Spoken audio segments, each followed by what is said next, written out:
what he taught me, but the things that he done for me, the things that he said, and the knowledge that he gave me besides what school could give you, besides business class, besides what college can give you, besides math and all those things. He's really good at math at that though.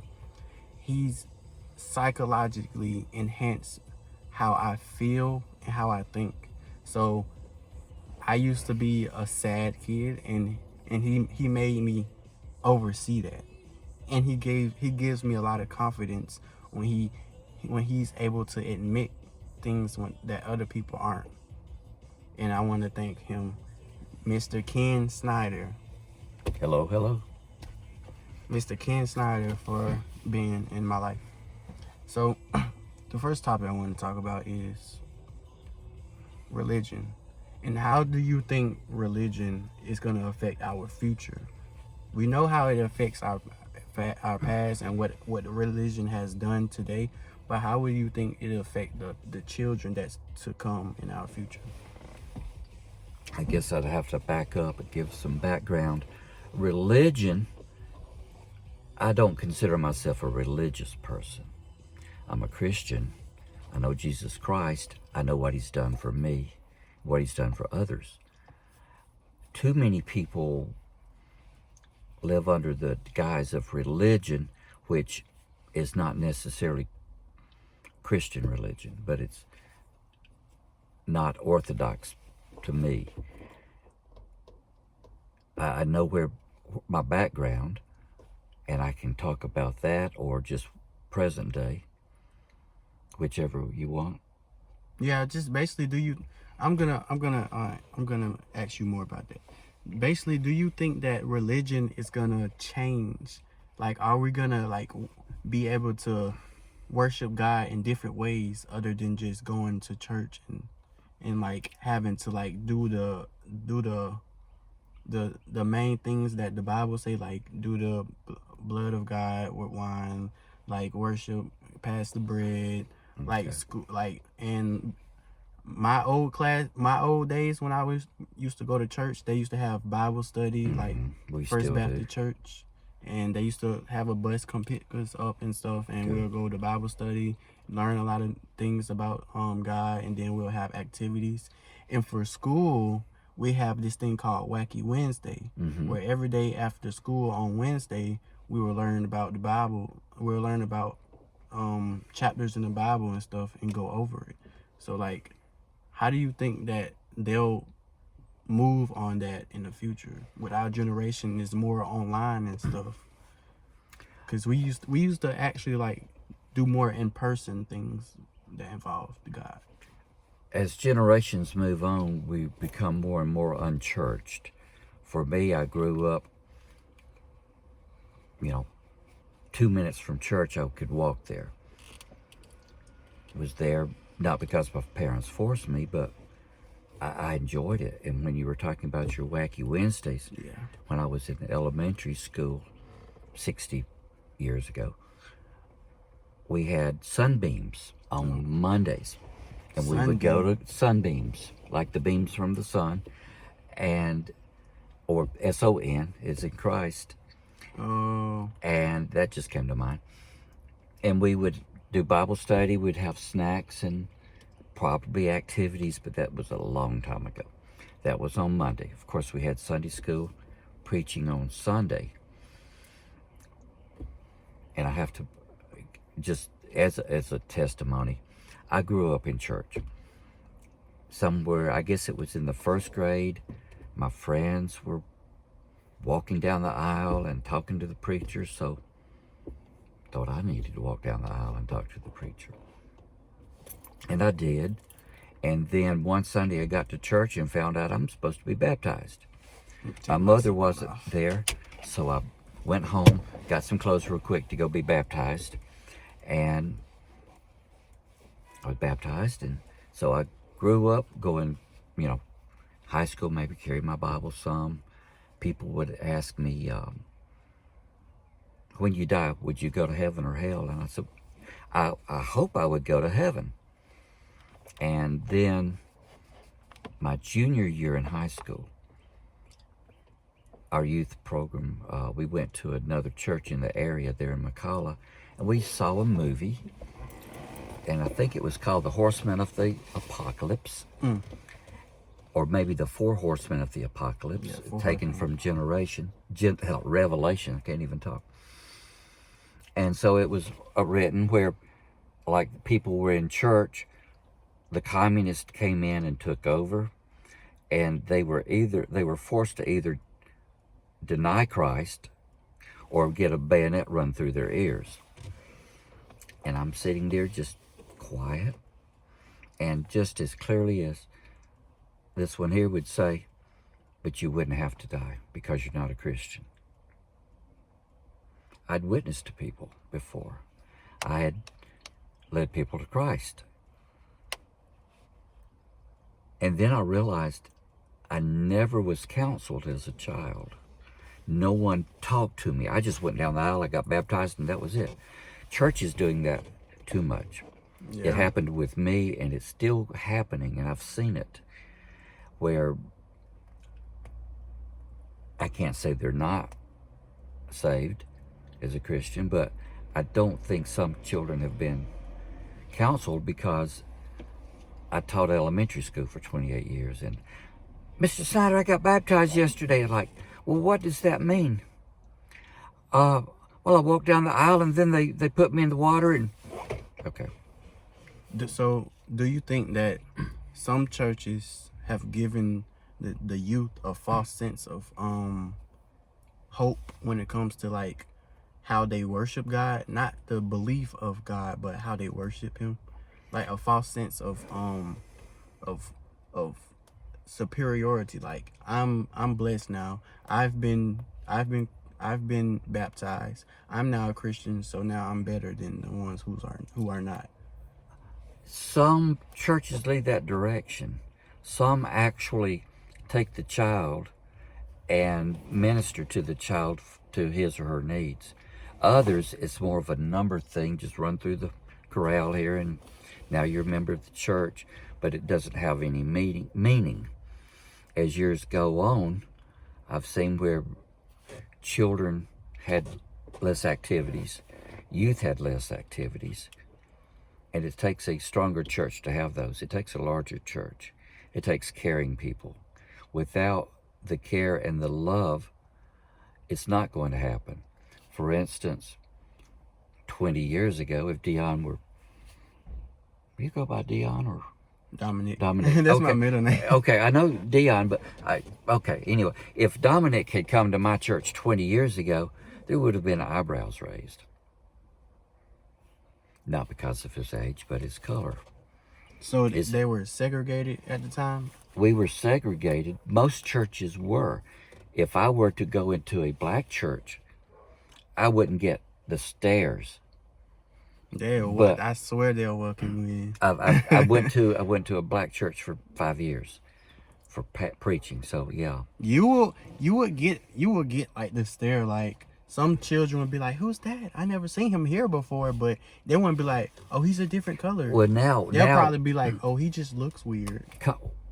We've always looked weird. Yeah, but like, oh, he looks old, or oh, he looks, his face looks different. He has a different nose, but they wouldn't be like, he looked like he shouldn't be here. I don't feel comfortable with how he looks. They wouldn't be like that. Not now.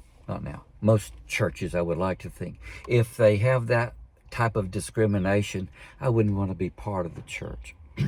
We have a family in our church, and they have a white couple with a black daughter who was adopted. She's in a wheelchair. She's very involved in athletics. We have a family who visited the other week, a biracial couple. They had I didn't see the 5-year-old because he was in the preschool program during church. I hope they come back, because if I'm worshiping and I can only worship with people who look like this, I'm not worshiping the Christ who died for me. We have to teach. We can't just throw the Bible at children or people or adults and expect them to catch it. We've got to learn one-on-one. If you're learning to, one-on-one is important. and one step at a time. If you're learning to count and add, you're learning math or arithmetic, you're not going to start with 3-digit division. You're going to count, one pen counts 1 and 2 dots is 2 and so forth. You're going to make it systematic. You have to learn to add and subtract before you can multiply and divide. We can't really minister to people with what we believe if we don't know what we believe. The last week or two, I've had a nice wake up. I know if the Lord leads me to do something, and now He's not going to be an audible or sound or necessarily or written down, but He speaks to me because He's my Heavenly Father. He can speak to me like nobody else can. He knows my every thought. He knows what I'm going to do tomorrow, but He gives me the opportunity to make the choice. He doesn't tell me what to do. So, capitalizing off that, how you say that to do better, we have to be one-on-one, we have to teach them instead of like, here, read the Bible and learn about God, and then come back to me and you can be a part of our church. And about that, do you think that religions itself has separated the people because they created multiple different religions to worship one person in different directions and names? Do you think that has split up the population as a society? Religion has sent a lot of people to hell. Back in the Middle Ages, they had religious wars, and they would go out and they would just kill thousands of people. We do things in the name of religion. We have different types of religion. We have Christian, we have Islam, we have Buddhist, so forth, Shinto, and so forth. We all worship in a different way, but, and I have to speak to my convictions, if we're not worshiping Jesus Christ, then we're not worshiping God. We may be worshiping a God with a small letter, but not Jehovah God from the Old Testament. What was the question? That basically answered it. So I'm gonna. One more thing. We're leading people. We're not teaching, so people are led to go astray. For instance, if I said, okay, here's a geometry book. I want you to come back I want you to study this, and tomorrow I'm going to give you a test on it.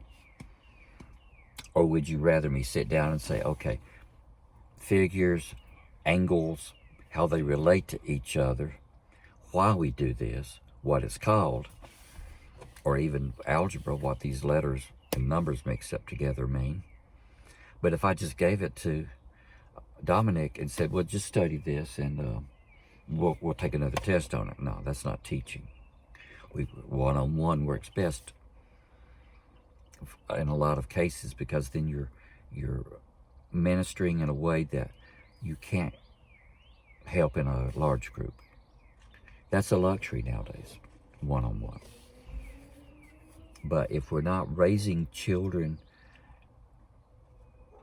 and going back to one of your other questions, the central part of our life, if it's not family oriented and it's scattered everywhere, we're not going to survive nearly like we did generations back. Because when you have a unit, and both parents may not be there, but they're there for the child, that's better than the child just kind of wandering around on his own. Without the family structure, our country's going down the tubes. Without a belief in Christ, we're going down the tubes. If we want to change religion, that's not going to work. As we hear now, what used to be wrong is considered right, and what used to be considered right is now wrong. So society's done a 180. We flipped upside down. Any other thoughts? So do we as a whole have to come together and teach just Christianity, or which religion do you think we have to come together and teach, and why do you think is the best one to I would teach? like to teach about Christ through God, but it's important to know how other people worship and how they're worshiping. They may come together and listen to harp music and talk about bouncing around different planets. They're worshiping, but that's not how we worship. You may have religions where you go in and you chant and you say pre-written things. That's one way. You have ways where you come in and you sing together and you fellowship together and you hear the word of God being preached and then giving an opportunity to come to know Christ. Now, if you can't just walk down the aisle and say, I want to be saved, the Holy Spirit will minister to you. When you get that, I'm gripping on the pew in front of me and I don't want to move, He's speaking to you. If it weren't for Christ, I wouldn't be here now. I probably wouldn't give 2 cents for Him. But as a Christian, I'm still being molded. I still need to be melted down and reformed, even at my age. But we need to know about other religions to help us know what we believe. So this plays a part into what I was talking about yesterday on one of my videos, on how everything leads to something, and an action cannot be truth without a reaction, and that everything happens for a reason. No matter what happened, no matter what you see, no matter what you do, there's a reason behind it, and it was meant to be. So like, the name for a source that everybody worship but give a different name, I name it Most High. I see that. Most High.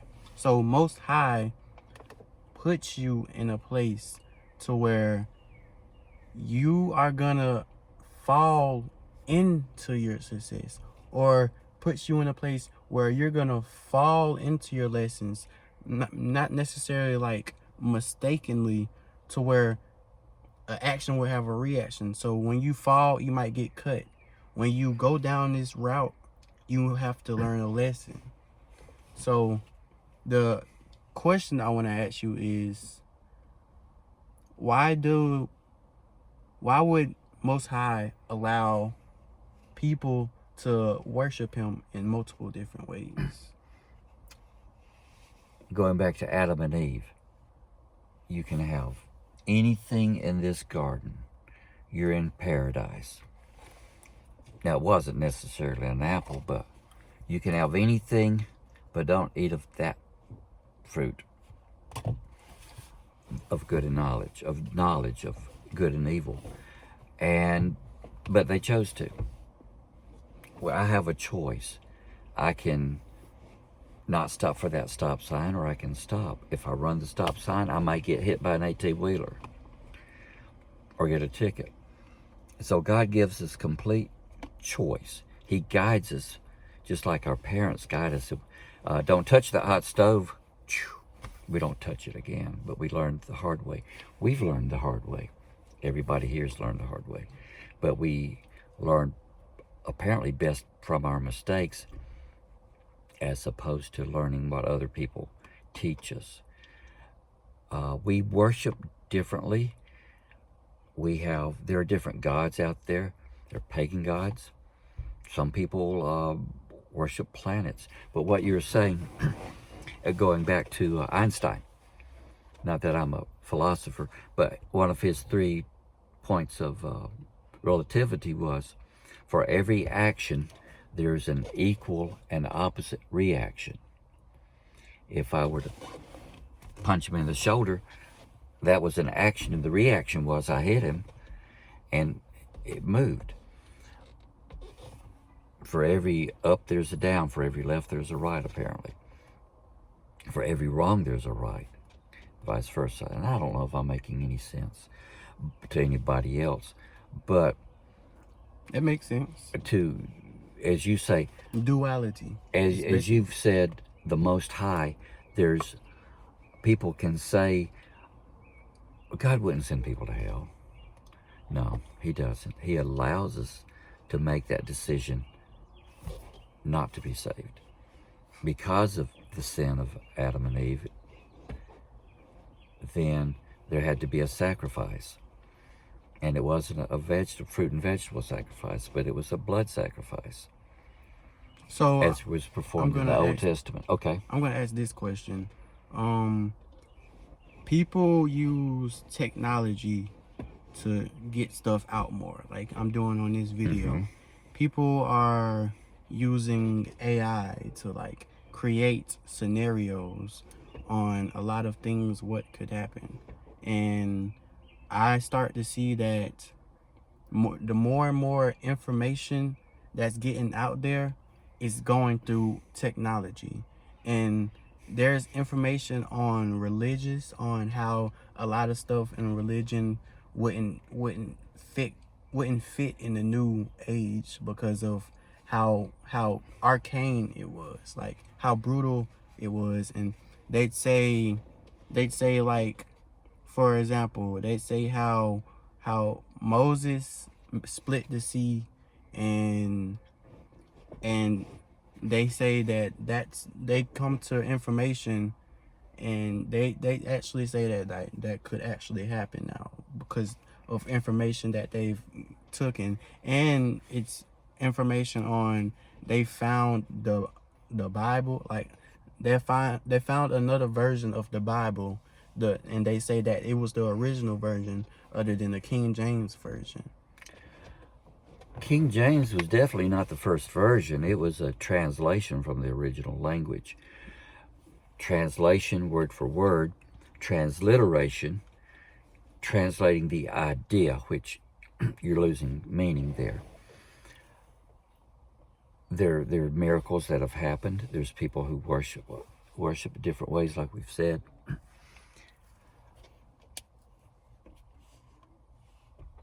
And I'm sorry, my mind is gone. It's I haven't had my caffeine. What was your root question?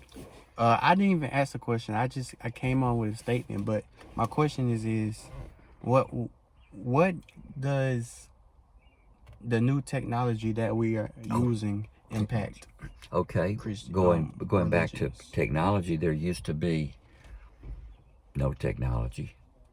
There was the telegraph, got the telephone, got the television, and then you could watch Billy Graham or other evangelists preach. Then we've got video cameras. We have cell phones that we have cameras and pictures and everything else. Internet, and now technology has gotten so large that back in the day you had a 5 1/4 inch floppy, and then you went to a 3 1/2 inch floppy that some people call a hard disk. And now I can put more information in a watch than they had in computers in the 1970s, because it is, they know more about it and they can produce it better. This doesn't make any sense. But technology makes a big difference because we can broadcast, we can preach, we can teach, like Dominic does. He has his broadcast, and I Yeah, dread. subscribe to my YouTube. Oh, tell them about your YouTube. Subscribe to my YouTube. For all you cheap people out there, it's free. And I talk about a lot of things that involves your lifestyle. And the things that I talk about a lot of things that you go through right now today. You continue. And what is your channel?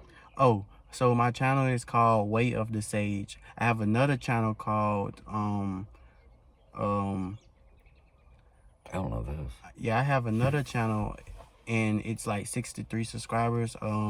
It's called Earth Angel 233, but I will be changing the name of that channel. And I want y'all to subscribe to my Instagram, which is my Instagram is Lil space 2 stoic. Well, underbar. What's that called? Underscore. Underscore two, Lil underscore 2 stoic. To the number 2, Yeah, STOIC. the number 2. LIL underscore Two. number 2, STOIC. And what was the first one? The long title? Something. The way of the sage. The way of this age. The way of the sage.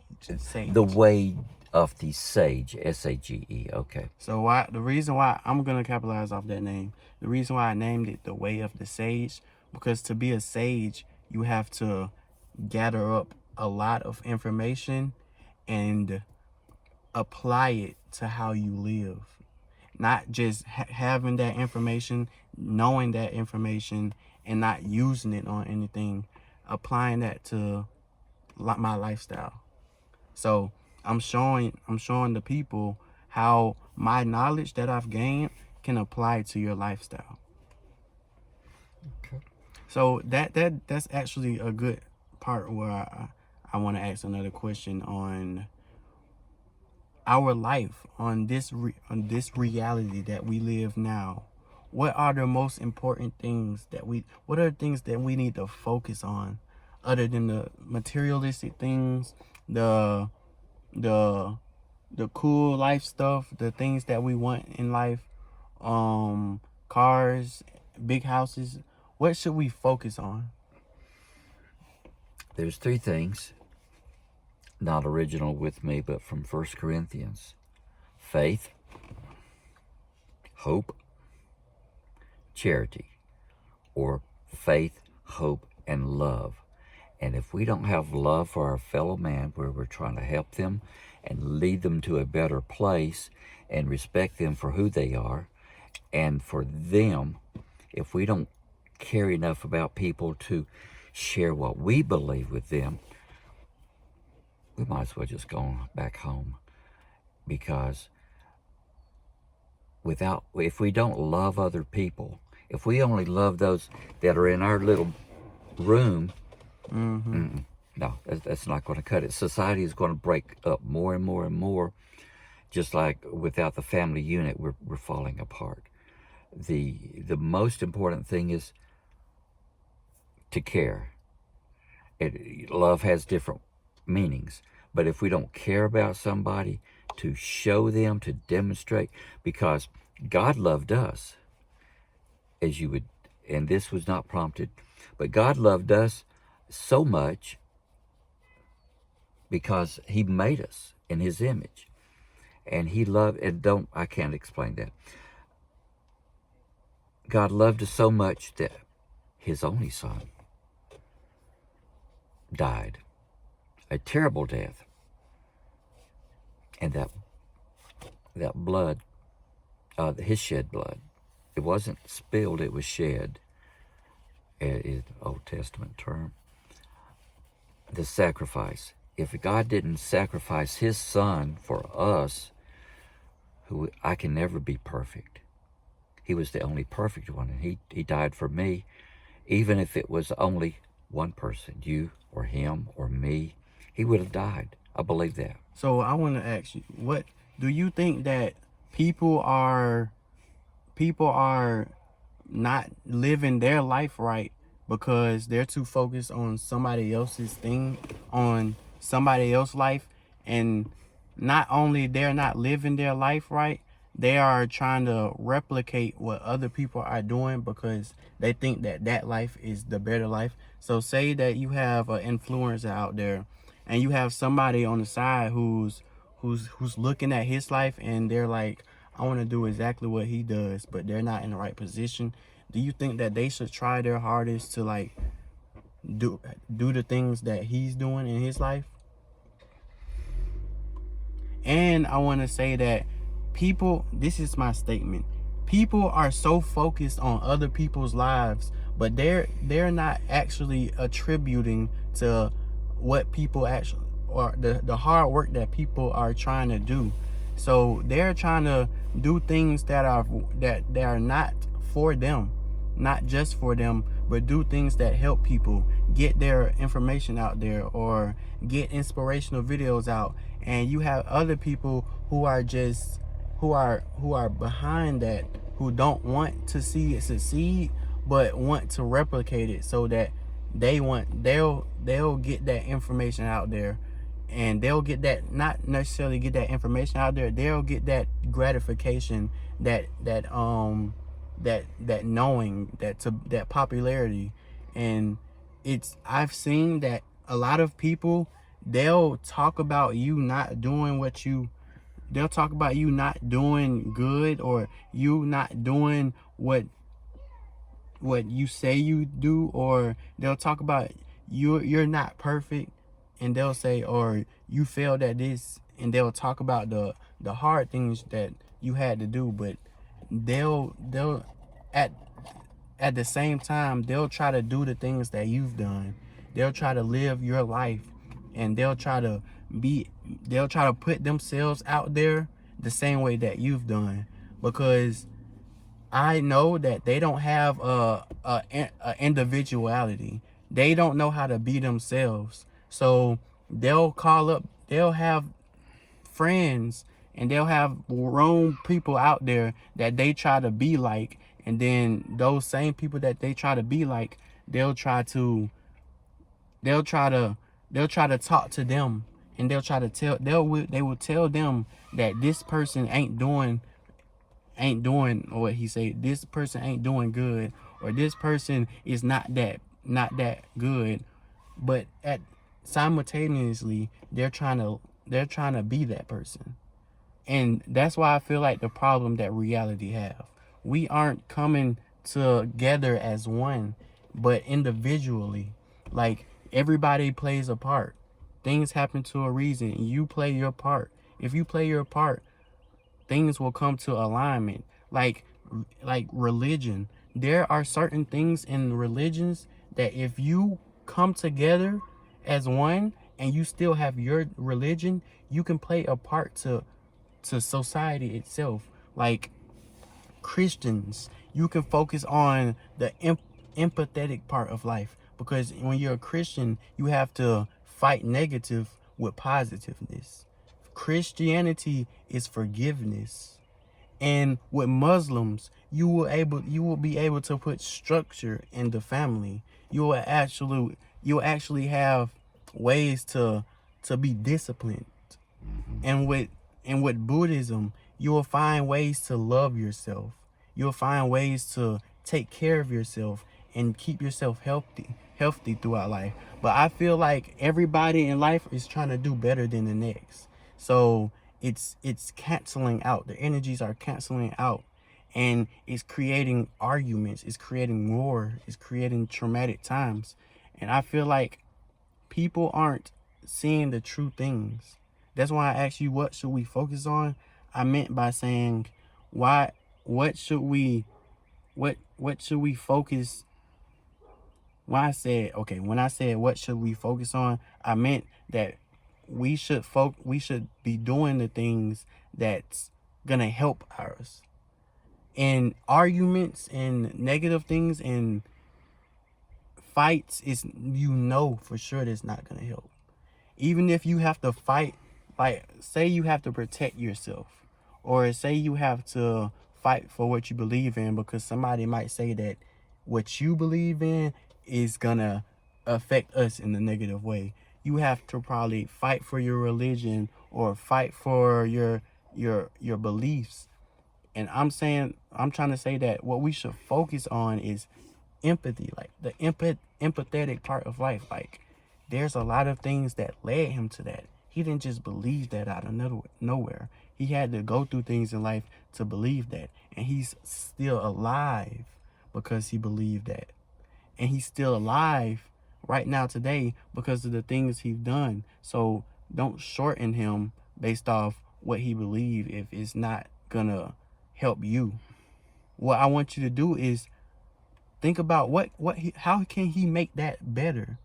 If that religion it has faults, think about how can he make that religion better, or how can he help the youth using that religion. How can he change our reality to a positive and better and bright days by him being religious, instead of you have to change your religion and come to us if you want to make a difference in our world.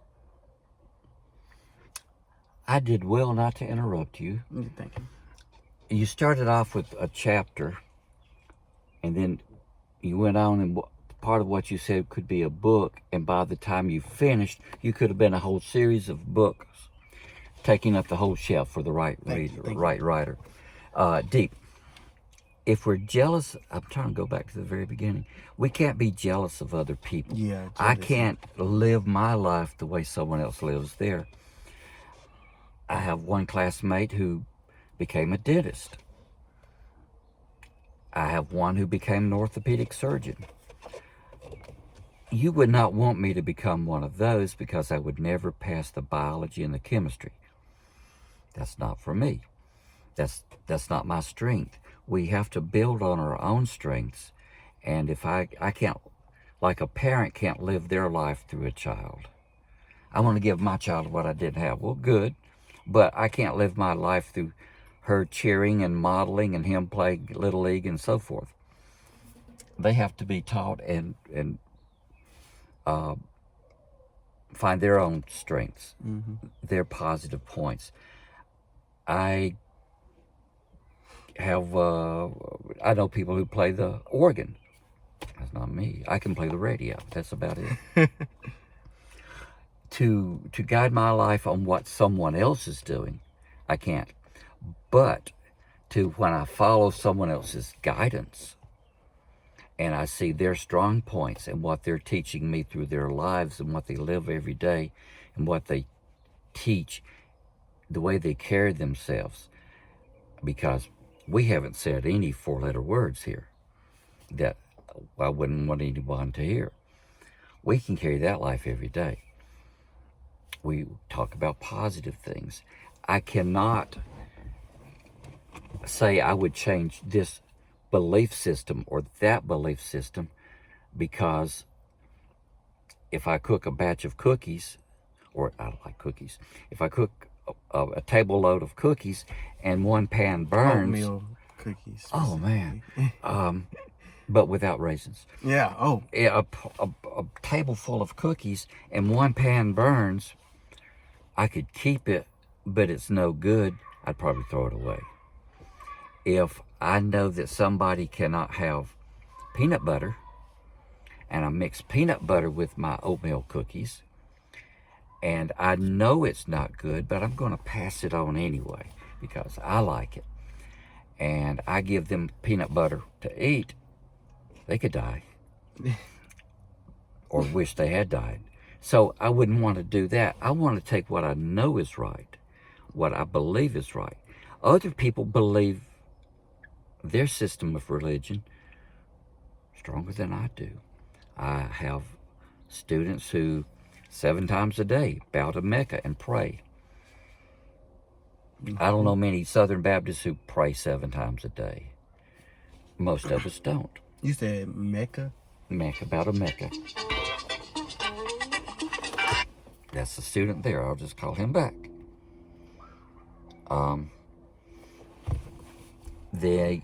And I forget where I'm going, but I can't tell you what you're doing wrong. Yeah.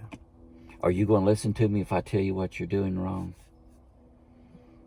I'm going to listen to you, but I'm not going to allow that to affect me in a negative. But that's just me. Some people have too big of an ego to where they can't take that word. Criticism, constructive criticism. Well, and so I can't tell you what to do. I hope I can live a life that you could see and want to follow and do this, or mimic, if that's the word, imitate, or find out what makes me tick. Because as Christians, we worship differently. Some people may run around the pews and dance in church. Well, they're wired differently than I am. I'm wired differently than someone who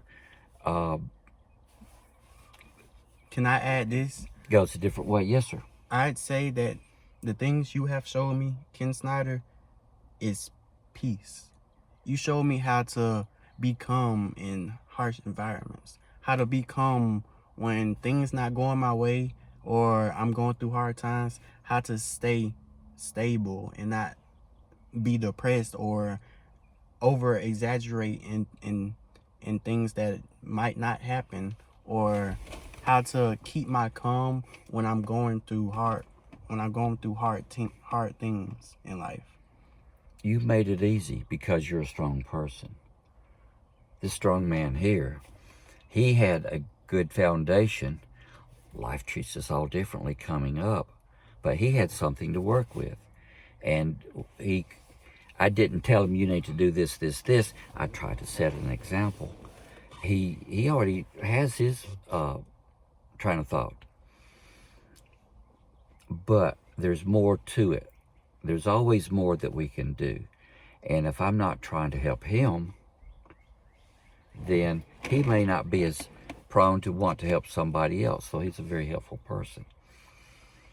Again, without love, we can't do it. If I judge him for negatively, or somebody else for the music they listen to, for the way they dress, for their vocabulary, it's something I wouldn't do. I wouldn't want to do. But I also have to realize there's a reason why, or they don't know not to do it. So we judge. When you come into my, classroom, I'm judging you even though I don't want to judge, because it's human. It won't necessarily be negative. It's like, oh, yeah. It can be a positive judgment, like, oh yeah, this person's really sharp. I can tell. Oh, look at the way they write. Yeah, okay, really smart person. That's just one scratch of the surface. But without hoping for someone, having faith that it's going to happen, and loving them through it, even though I don't agree, and with all the negative things, I'm still going to have love. I'm going to care. And that may help me to spread myself even more to strengthen my beliefs. Because if I don't care for someone, I just kick them up to the side, then I don't have very strong beliefs. I do know which ones to stay away from, those that use you. Maybe some of those folks will see this. But some are just users. They will. And if you don't help them, they're going to find someone else to use. Then they're going to come back to you and try again. So we have all levels of understanding, worship beliefs, economic systems. But I'm trying to remember the original part. I can't model my life after someone else. I can see their example and follow their example. But again, you wouldn't want me to be your dentist, for sure. And you wouldn't want me to be your mechanic. But there's things, I have strengths I build on. You have strengths. He has strengths he builds on. I can strengthen my strong things, develop my weaker things, but I'm not going to be 100%. I know that. So you can't replicate greatness. You can't replicate what God created, and you can't play God. That's what I'm saying. Trying to replicate what God created. I can't reproduce what you've done. I can't reproduce that tree out there. You've got a pine tree and an oak tree. You've got a big oak tree and a small oak tree, and they're two different types, it looks. Yeah, no matter how you try to do it in the same way that he's done, there will always be a way that's different from him that you've done. Like I try to draw, there will be some type of way that you've drawn it different. Like signatures. Mm-hmm. Like no matter how much you try to use my signature, there will always be a way that in between those writings, Mm-hmm. in between those little swoops, there's always going to be something different. I can't imitate yours. I can imitate it, but I can't reproduce it. He can draw. I can't. He keeps a journal. He has, you need some more notebooks? I've seen it. Okay. Oh, yes, I do, actually. Okay. And He fills up notebooks with thoughts and ideas, and his mind is just constantly going 90 miles an hour. I should journal, and I don't. I'm the teacher, but I don't. But I've learned things from this kid, too. Likewise. Like what? Like I don't know what, but in other words, he doesn't judge. He finds the best. He finds the positive part. He doesn't dwell on negative things. I can't replicate something.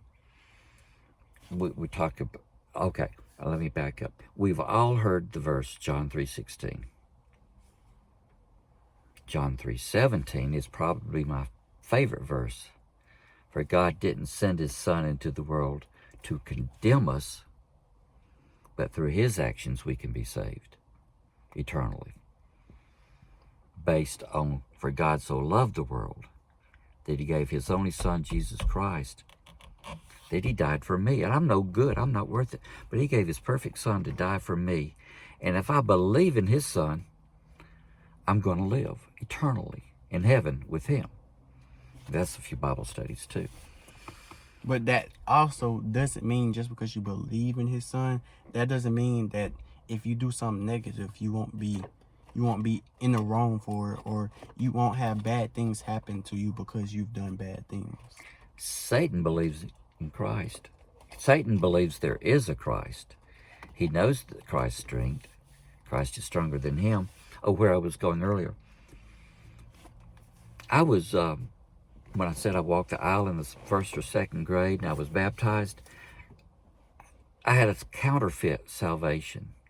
Satan can counterfeit our salvation. We can think that we're saved. We can see other people who've never been in a church that are very moral, upstanding citizens who no way profess Christ. That's a counterfeit, but not the real thing. So when you get that dollar bill, that $100 bill, and you hold it up, it's counterfeit or it's real.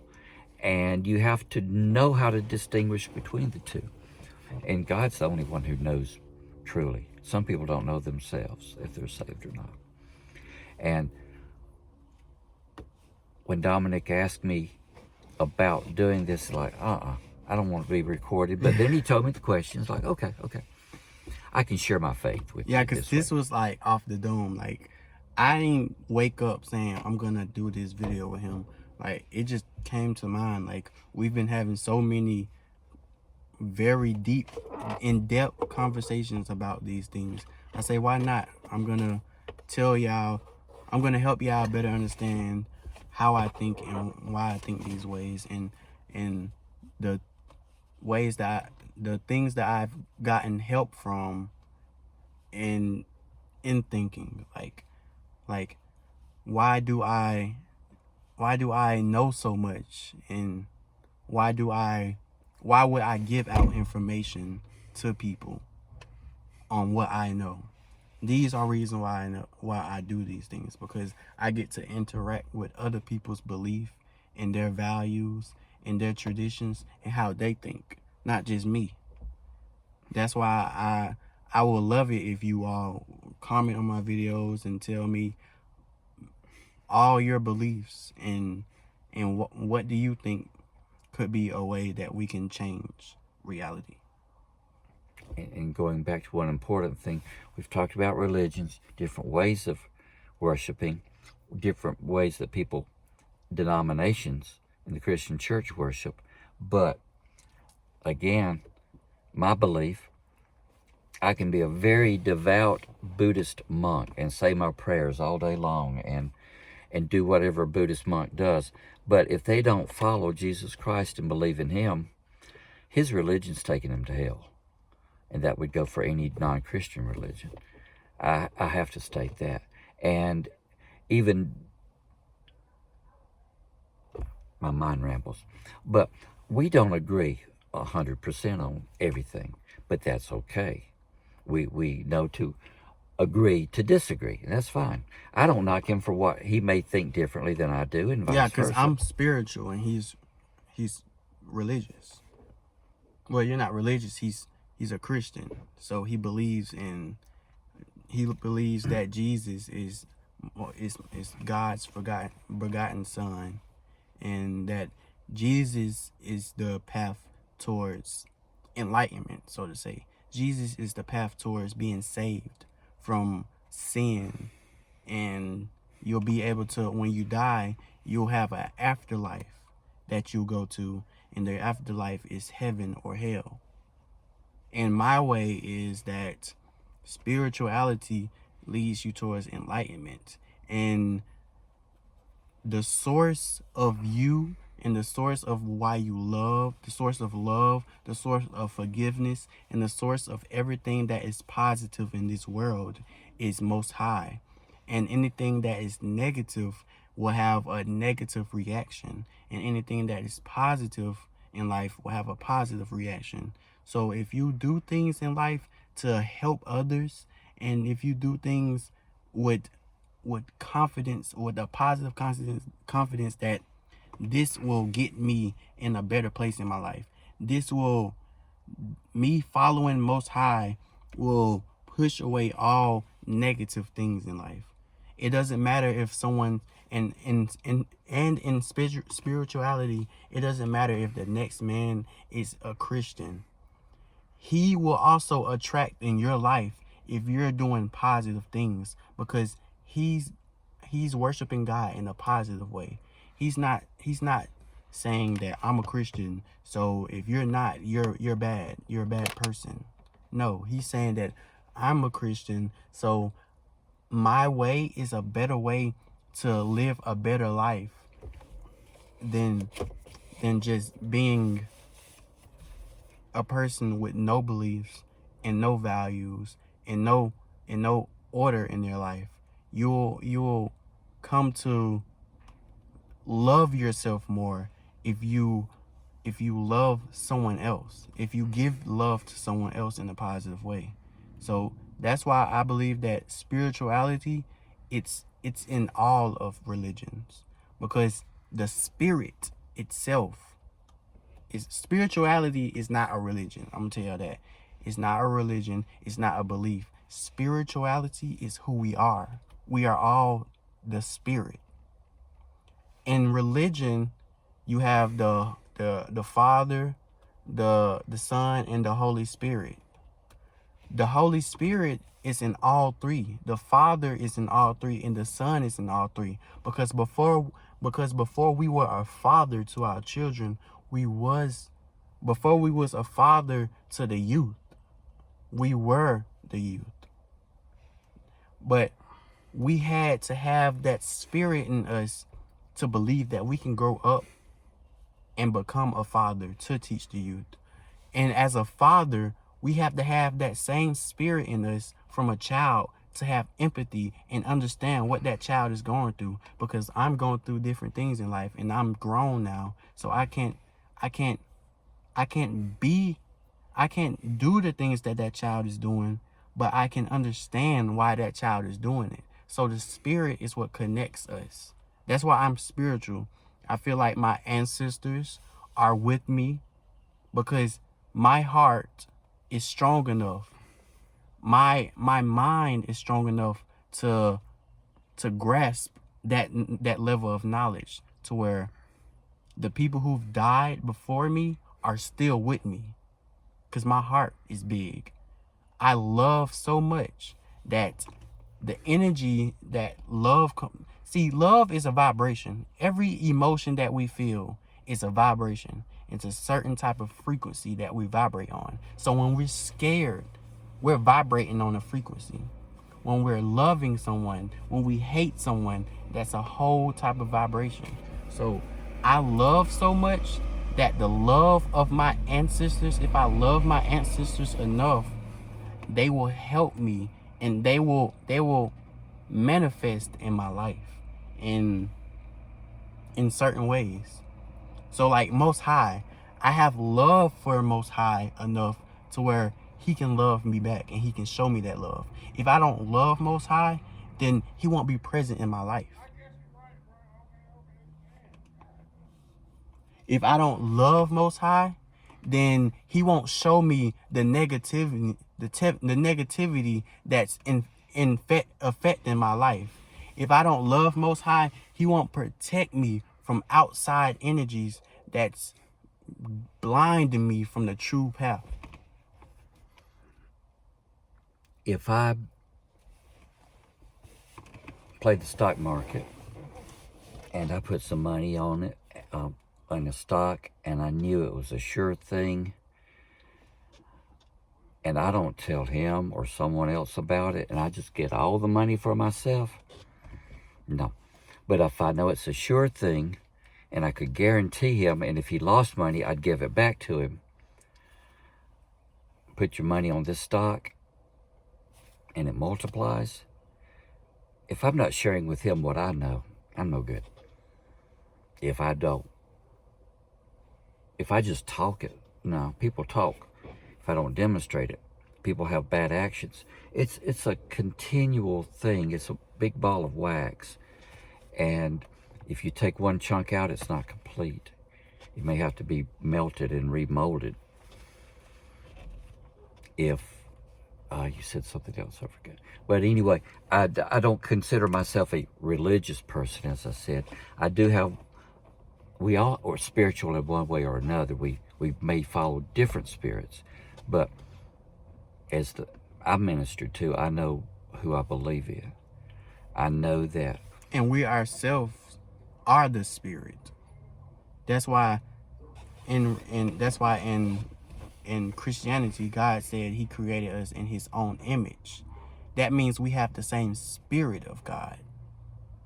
In spirituality, if you live with positiveness, love, forgiveness, and empathy, that is the spirit of God. Because God is love. God is forgiveness. God is empathy. God is the righteous. He is the beginning and the end. So that means if you guide your life in the way that in the beginning of my success, God is there. And when I fail, God will be there as well. So failure wouldn't lead to me giving up. Failure will be a lesson because God meant for me to fail. God meant for me to lose these things so that so that He can begin a new life for me to find new, better things. He allows you to make your own decision. Yes. Self-will. He allows you to make mistakes, just like He would allow me to run a traffic light or a stop sign and get creamed by an 18-wheeler. I made that choice. I knew better. But, okay, somebody out there wave. Okay, we can't see you, but, okay, now, look at one of those people waving. You don't know them, probably. What if they needed a heart transplant? Would you give them your heart? Somebody you don't know, a stranger? It would be hard to say yes. Yeah. It would be hard to say yes. Now, I could give blood, yeah, okay? But to say, I could say one thing like, okay, such and such, I would, and I've told two people this, if I care about you enough, if you need a kidney, I'd give you a kidney. For me to say, your life or mine.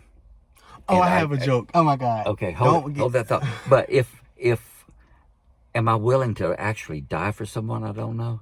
Am I willing to die for him? I don't know. I'd like to say yes, but then I might say, let me get some things straight. We don't have that time. We may just have to step in front of that bullet. Our life proves what we say. Yes, sir. So there was this man who married his wife, and in that marriage, in that contracted marriage, he gave his wife his kidney. All right. And they were about to get divorced. Okay. They were about to get divorced, right? And it was like, I think it was on this TV show. They were getting divorced. And they was in divorce court. And the divorce said, is there anything that your wife have in this marriage that you will want? And he said, I want my kidneys. That's not funny. He said, I want my kidneys back. That's why I'm saying, in relationships with people, you will have to have this certain forgiveness for them, because a lot of bad things can happen when you do something wrong to somebody and they don't forgive you for it. Like that relationship, he gave his kidneys to his wife to show his love for them, but something bad happened and they ended up getting divorced. And with a divorce, that means that you can take something from that marriage. If you put something in the marriage's name, you can take something from that marriage once you get divorced, once you separate. And he didn't choose to take the money that their marriage got. He didn't choose to take the house that they got in the marriage's name. He took the kidneys. He chose to be vindictive. The kidneys. Now, if he puts the car in her name, he bought it with his money, he puts it in her name, it's her car. Yeah. If he gives her the kidney, then she has possession of it. He gave it to her. It was a gift. You know, I can't give you an apple and then later, after you eat it, I want it back. Yeah. I wouldn't want it back. So, what's our intent? Why did he give that kidney? Was it because he truly loved her, or he thought he loved her? Things can go foul, it can go awry, and good marriages will end. But wanting that kidney back, his tissue would probably be scarred, and he wouldn't be able to use the kidney anyway. Though she was a match, it's hers now. I'd like to think the judge would say no. It's a gift. That would we be say like Indian giver. immoral too. That would be an immoral thing to do. It wouldn't be nice to even say that or think it. I might think it, but I think things that I wouldn't ever want to say would be repeated, but I know it's wrong, so I don't say it. So I want to actually thank you for being able to do this video with me, and I hope that you get to learn new things in your life, because you're not done learning things yet. So am I not done. And I want your success. I want you to be able to do things that you never thought you'd be able to do before. And doing this video was not only beneficial to my channel and beneficial to the people who out there who are listening to me and who actually care about what I have to say. It was beneficial to my emotional part. It was helping me throughout the day not give up, because I may feel like I want to stop making videos, or I want to stop going to school, or I want to stop making money trying to find a job, and trying to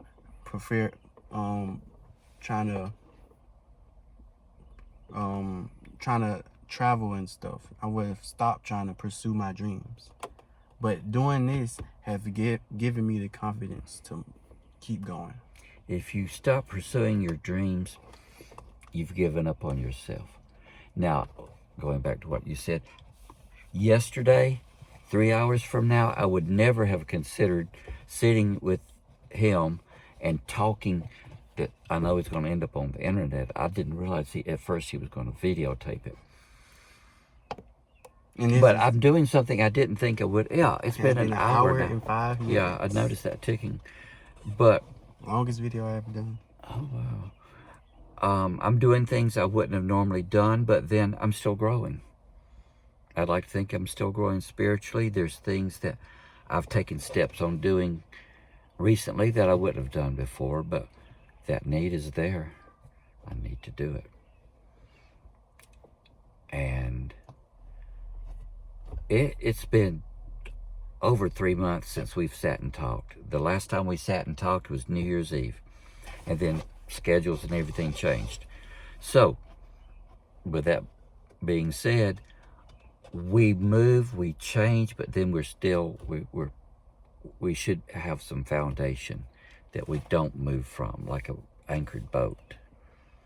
We're going to drift, two ships in the night, crossing paths, but